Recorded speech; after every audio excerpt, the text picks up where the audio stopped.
Breaking news చూస్తున్నాం. తిరుపతి పోలీసుల ముందు హాజరయ్యారు సత్యవేడు ఎమ్మెల్యే ఆదిమూలం బాధితురాలు. సెక్యూరిటీ మధ్య ఈస్ట్ పోలీస్ స్టేషన్కు వచ్చారామె.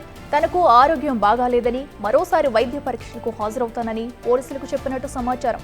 స్టేషన్ నుంచి వెళ్లిపోయారామె.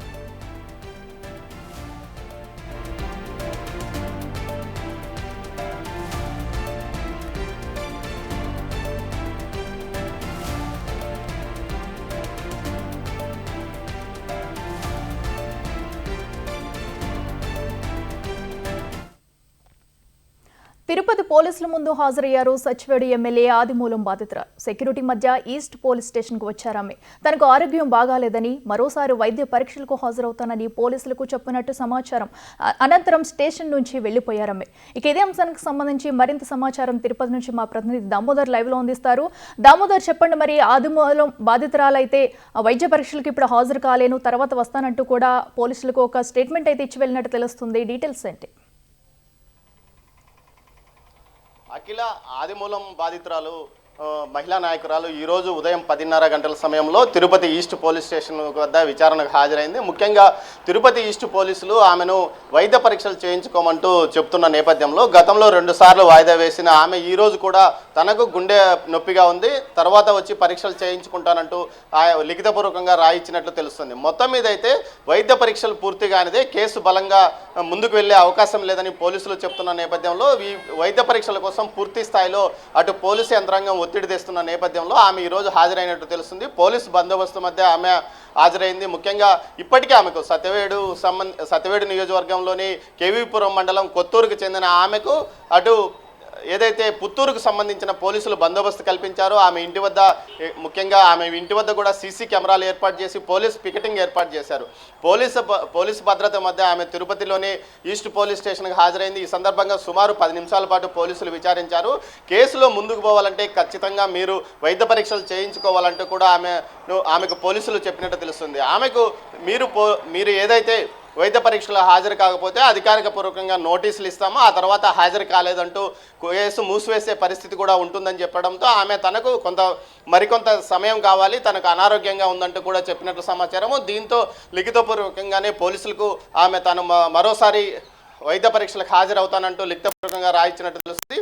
మరోవైపు ఈ కేసుకు సంబంధించిన దర్యాప్తు వేగంగా చేస్తున్నాము. ముఖ్యంగా సీసీ ఫుటేజ్ ఇప్పటికే తీసుకున్నాము. దీంతోపాటు ఏదైతే ఆ వీడియోలను ముఖ్యంగా ఫోరెన్సిక్ ల్యాబ్కు పంపాము, వాటి ఫలితాలు వచ్చిన తర్వాత మరింత ముందుకు పోయే అవకాశం ఉందని చెప్తున్నారు. మరోవైపు రాజకీయంగా కూడా ఇది 2 కులాల మధ్య గొడవగా మారే అవకాశం ఉందంటూ కూడా ఇంటెలిజెన్స్ వర్గాలు పార్టీని హెచ్చరించినట్లు సమాచారం. అటు బీసీ సంఘాలతో పాటు ఇటు దళిత సంఘాల మధ్య వైరంగా మారే అవకాశం ఉందని కూడా చెప్పినట్టు తెలుస్తోంది.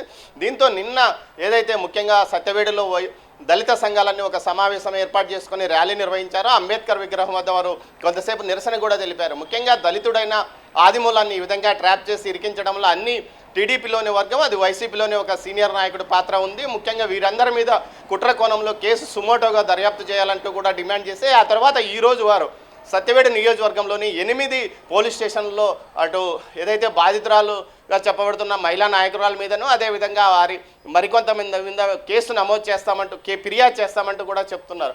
మరోవైపు పోలీసులు మాత్రం ఖచ్చితంగా ఈ కేసు దర్యాప్తు వేగంగా కొనసాగిస్తున్నాము, వైద్య పరీక్షలు పూర్తయితే నెక్స్ట్ స్టెప్ తీసుకుంటామని చెప్తున్నారు. దీంతోపాటు మరోవైపు ఈ కేసుకు సంబంధించిన ఆదిమూలం చెన్నై అపోలోలో ఉన్నాడు. నిన్న ఆయన ఏదైతే తూర్పు నియోజకవర్గాలకు సంబంధించిన సీనియర్ నాయకుడిని తన కుమారుడితో కలిసినట్లు సమాచారం. ఈ సందర్భంగా తనకు సాయం చేయమని ఆయన కోరగా ఆ నాయకుడు మాత్రం ఇది అధిష్టానం చర్య తీసుకుంటుందని కూడా చెప్పినట్టు తెలుస్తుంది. మొత్తం ఇదైతే ఇటు రాజకీయంగా పూర్తి స్థాయిలో వివాదంగా మారిన నేపథ్యంలో ట్రాప్ చేసిన దాని వెనుక ఎవరున్నారు అన్న విషయం మీదనే దర్యాప్తు ఇంటెలిజెన్స్ వర్గాలు, ఎస్బీ వర్గాలు సమాచారాన్ని సేకరిస్తున్నాయి. మరోవైపు ఎవరైతే ఆ ఫోన్ నెంబర్ల ద్వారా పూర్తి స్థాయిలో సమాచారాన్ని సేకరించడానికి ముఖ్యంగా ఆ మహిళా నాయకురాలతో పాటు ఇటు ఆదిమూలం మధ్య జరిగిన ఫోన్ ట్రాన్సాక్షన్స్తో పాటు ముఖ్యంగా మరోవైపు ఆ మహిళా నాయకురాలతో ఎవరెవరు మాట్లాడారు, హైదరాబాద్ వరకు ఎవరు వెళ్ళారన్న కోణంలో కూడా దర్యాప్తు చేస్తున్నట్టు తెలుస్తుంది. మొత్తం మీద వ్యవహారాన్ని మీద పార్టీ అధిష్టానం కూడా కొంత సీరియస్ అయినట్టు తెలుస్తుంది. ముఖ్యంగా క్షేత్రస్థాయిలోనే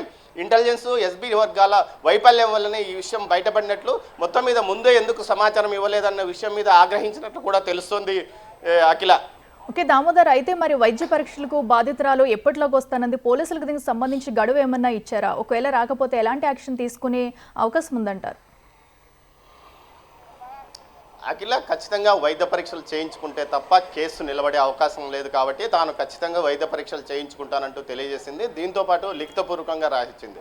ఈరోజు పోలీసులు ఆమెకు ముందుగా ఫోన్ చేసి మీరు వైద్య పరీక్షలు చేయించుకోకపోతే నోటీసులు ఇస్తాము, ఆ తర్వాత కేసు మూసివేసే అవకాశం ఉంటుందని చెప్పడంతో ఆమె ఈరోజు పోలీసుల ఎదుట విచారణకు హాజరై తన కారణాలు, వ్యక్తిగత కారణాల వల్ల తాను విచారణకు హాజరు కాలేనంటూ, తన అనారోగ్యం ఏదైతే గుండె నొప్పితో కొంత ఇబ్బంది పడుతున్నానో అందువల్ల తాను ఇప్పుడు విచారణ వైద్య పరీక్షలు చేయించుకోలేను, వైద్య పరీక్షలకు పూర్తిగా 2 రోజులు సమయం పట్టే అవకాశం ఉన్నందువల్ల తనకు మరికొంత గడువు కావాలని కోరినట్టు సమాచారం. ఇందుకు సంబంధించి పూర్తి స్థాయిలో అందుకైతే మీరు లిఖితపూర్వకంగా రాసి ఇవ్వాలంటూ పోలీసులు కోరడంతో లిఖితపూర్వకంగానే రాయించినట్టు తెలుస్తుంది. ముఖ్యంగా వైద్య పరీక్షలు ఖచ్చితంగా చేయించుకోవాలని వైద్య నిపుణులు అంటున్నారు. ఏదైతే ఎమ్మెల్యే బలాత్కారం చేసినప్పుడు కానీ, ఎమ్మెల్యే చేసిన వ్యవహారంలో కానీ సాక్ష్యాలు పూర్తి స్థాయిలో కోర్టులో న్యాయస్థానం ముందు నిలబడాలంటే ఖచ్చితంగా అందుకు సంబంధించిన వైద్య పరీక్షల ఫలితాలు ఉండాలి. అందుకు సంబంధించి మీరు ఖచ్చితంగా చేయించుకోవాలని చెప్పినట్లు తెలుస్తుంది. దీంతోపాటు వైద్య నిపుణులు కూడా ఈ విషయాన్ని చెప్పినట్టు తెలుస్తుంది. ముఖ్యంగా 4 రోజుల పాటు దీనికి సంబంధించిన ఆనవాళ్ళు ఉండే అవకాశం ఉంది.